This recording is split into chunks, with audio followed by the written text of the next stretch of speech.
And we're back with the Dark Souls playthrough. Where we left off, we had just killed Pinwheel after going through the catacombs, and we made our way to the first bonfire in the Tomb of Giants. We're actually nearing the end of the game now. There's only two bosses left, Gravelord Nito, and then the final boss, Lord Gwyn. Here is Patches the Hyena. We ran into him earlier. He was the guy that was trying to knock us off of the bridge, and he's kind of an asshole.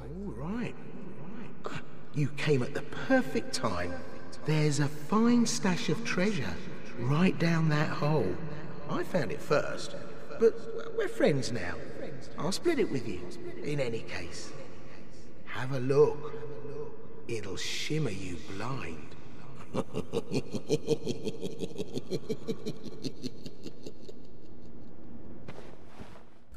Yeah, that sounds trustworthy.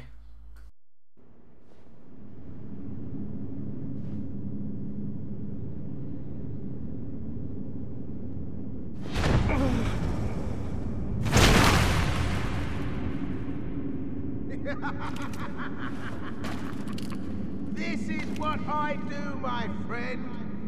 The trinkets I'll be stripping off your corpse, that's the real treasure. Yeah!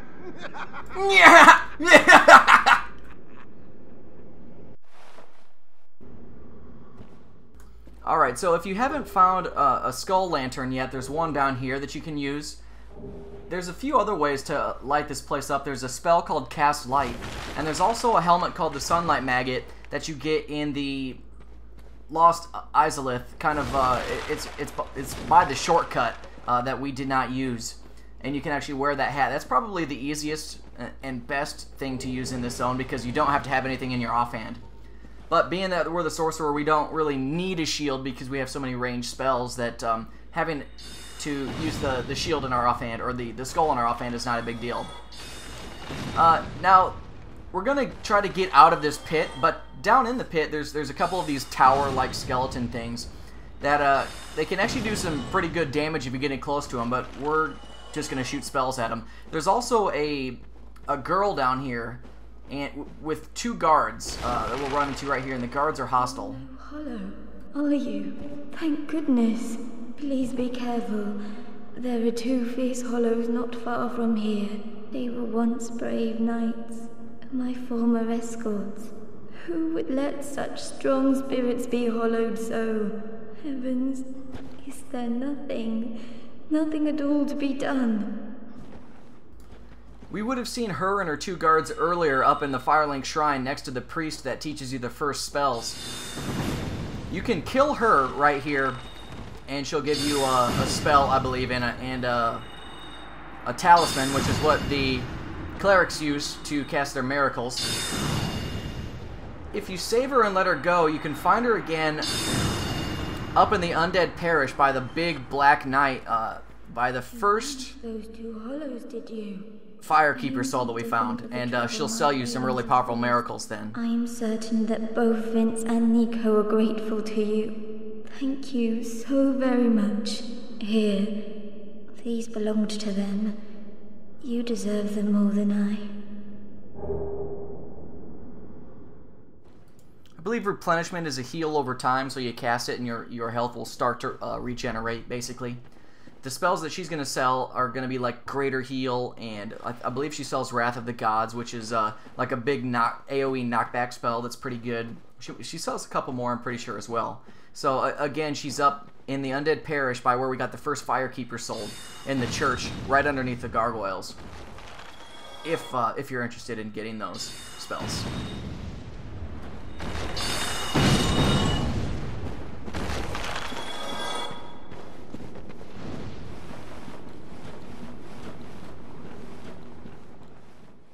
If you're playing a character that's going to be based off like a divine build or a faith build, those white skeleton tower guys drop white Titanite chunks, and they're real easy to farm because the bonfire that we're rested at is right there. So you can easily go back down to them and farm them to get your weapon to...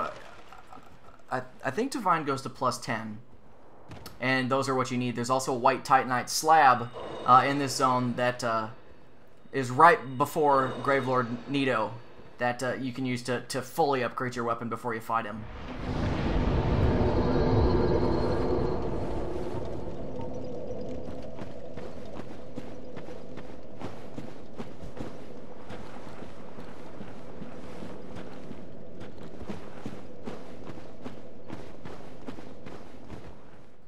Now, you can talk to him and you can fight him at this point. And if you do, you get his Crescent Axe, I believe. If you let him go, he'll, I think he goes to the Firelink Shrine and he'll start to sell some gear that you can't get anywhere else in the game. Well, overcome me. You know what I mean, don't you? Please, forgive me. You and me, we're jolly undead outcasts, aren't we? Oh, brilliant. A second chance. Wonderful. I had a feeling you'd understand. I did. But, if I were in your shoes... Ooh. Who knows what I'd have done. But now we're friends again. Eh? I believe this character is actually in Demon's Souls. I think he's the only character that's in both games. I'm not entirely sure on that, but I know I ran into a guy that was very similar to him down in one of the fire zones. I'm not as familiar with Demon's Souls as I am with Dark Souls, but... Okay, so there we saw, there's like large skeleton, they look like dogs, big huge skeleton dogs, and they'll fuck you up bad. They do a lot of damage. So we're going to want to use Homing Crystal Soul Mass or just normal Homing Soul Mass and just keep it up when these locations where they're going to be at. Once we go through here, there's going to be an archer that's going to shoot big ass arrows at us, and there's a Black Knight that's coming up at us. So we're just going to backtrack a little bit to give us some room to actually fight him, because he can kind of be a bitch on this ledge. And there's those massive arrows.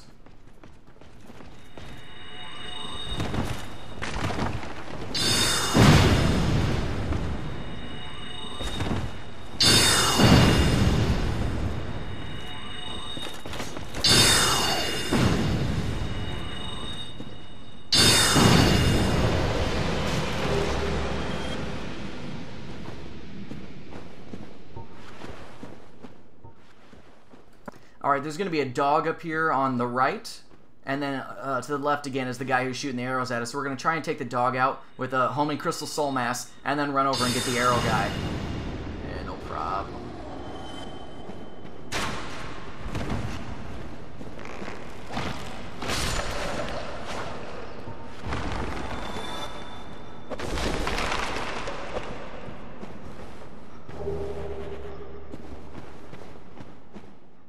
There's going to be one more dog right here in front of us. And at this point, we're really close to the third bonfire now, which is where we're going to set up to be able to head towards the boss. Turning to the right, that's where the Black Knight came from, and there's actually going to be a shield up here. I think it's called the Effigy Shield. I don't remember exactly what it does. It may... No, it doesn't heal you. That's Sanctus. I don't remember what the...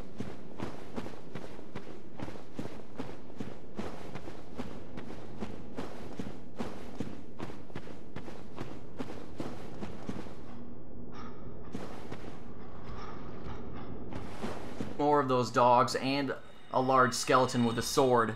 I think we really only need to take out one of the dogs, though.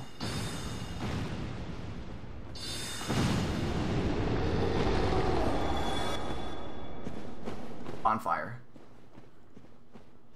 Now, you're going to want to be in human form for this next part, because Dark Paladin Leroy will appear, and he drops... Well, he gives a lot of souls, and then he gives you his weapon called Grant, which is a huge club that scales off of faith and strength, I believe. You'll to use as a faith build character, though. Once you kill him, and then you kill Gravelord Nito, if you quit out of the game and then come back in, Dark Paladin Leroy's armor set is actually laying in the room where you killed Nito, and that's kind of a 15 Estus flasks now. Once you beat the game, if you start the game as New Game Plus, you can actually get the Rite of Kindling again, which will let you get up to 20 Estus flasks, which is pretty useful. Also, every time... That's the only skeleton dog that we have to kill on the way to the boss. From here, it gets a lot easier. Plus, we'll be able to start seeing... Okay, so he's going to be to our right or right behind us, and he should not be a problem. His club hits really hard, though, kind of like Havel's in the beginning. It might even be the same model, graphic model. Jesus, 1100 damage, just fucking owned like a bitch.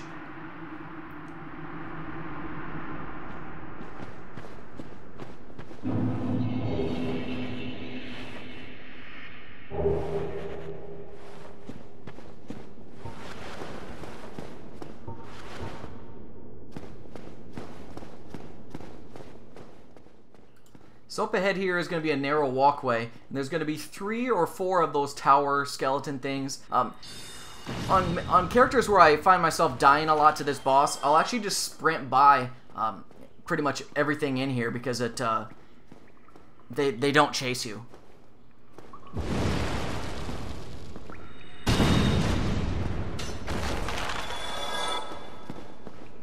The pinwheel boss, it's pretty much 4 or 5 of them in here. And there's also, have to fight them, you can't just run straight past them if you want to go. The boss is just ahead of us. Right there, that we just passed that little tunnel, that's where that would be if you're going for a faith build and you want to maximize your weapon. There's a couple of little baby skeletons. And you can see the frame rate is kind of dropping sometimes here because there's so much, you know, going on, which is kind of interesting.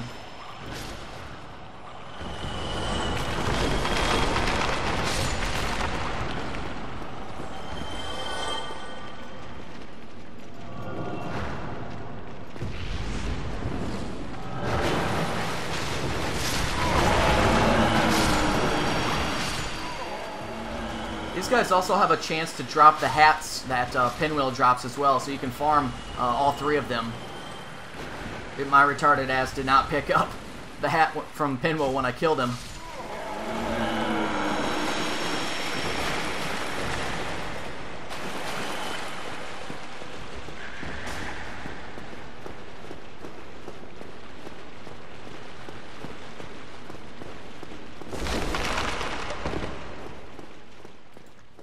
And then here's going to be the White Titanite slab.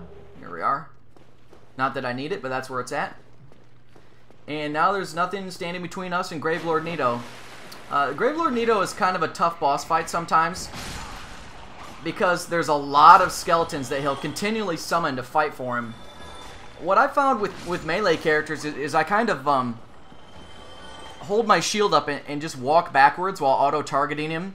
And he'll actually swing his big weapon and kill all of the skeletons. And once he does that, then I can run in and get some swings off of him, and then back up and rinse and repeat. And that's the strategy I use for melee. It's a lot easier with a sorcerer who can actually throw soul spear and whatnot. Also, pyromancers, flames really fuck this dude up. So I think pyromancers actually have it the easiest in killing him. They could just run in and use combustion on him, and that just owns him.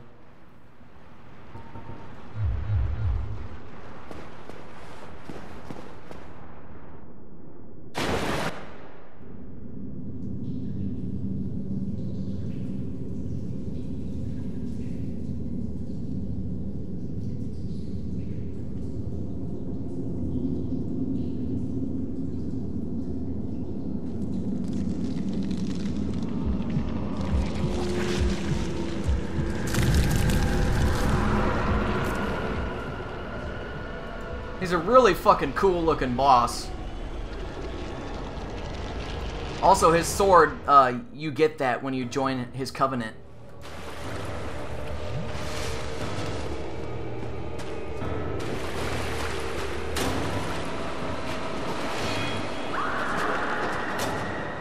When you hear him scream like that, that's when you want to start rolling, because it's basically a ranged attack where his weapon comes out of the ground and gets you.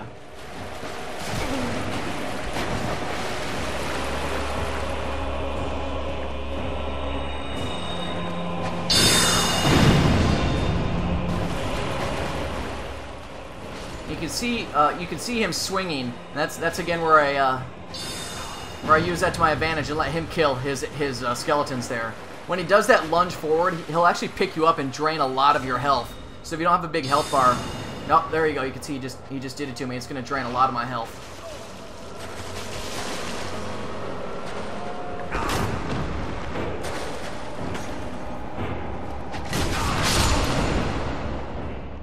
Oh, buddy.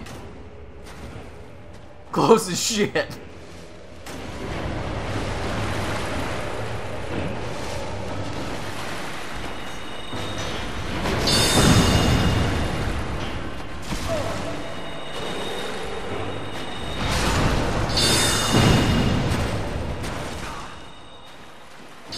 He also has a big AoE attack where a bunch of, I don't know, some kind of spell shoots out of him and kills all of his monsters. So you gotta watch out for that too. There's a tell when he's usually gonna do it though.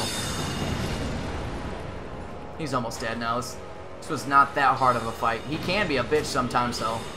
And there we go. He's going to drop some souls, and now we have everything that we need to go light the Lord Vessel, so we can go take on the final boss, which I will do in the next video. Though what I'm going to do first here is, again, I'm going to quit my game and then reload it so that I can show you where the armor is for Paladin Leroy.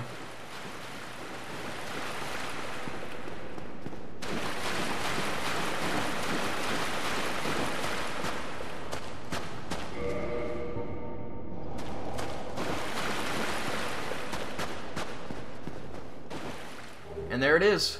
It's kind of a cool looking set. Alright, so that's the end of this video. Stay tuned for the final video in the series where we go after Gwyn, Lord of Cinder, and then I show you how long it took me to complete this game. See you later.